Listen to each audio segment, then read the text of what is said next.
Takže dnes máme part 2 ochutnávok českých blbostí alebo nejakých amerických alebo takých proste z iných krajín. Takže dneska to mám pripravené takto. Nachos, Doritos nachos. Budem ochutnať. Toto vyzerá také hociakom tvare.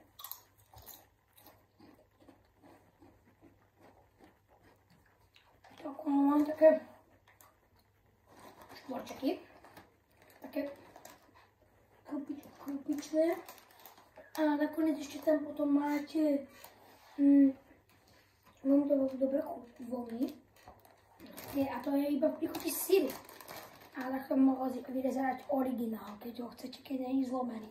Takto.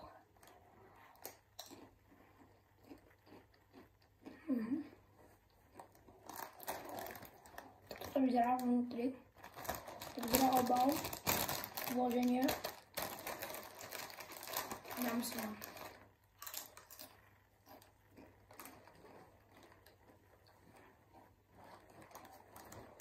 Tam je OK. Doritos nachos. 90. A ešte minulým poky. Tým by som dal 80. Tak dobre, odporúčam. Potom môžete kúpiť aj v Bile. A čaute.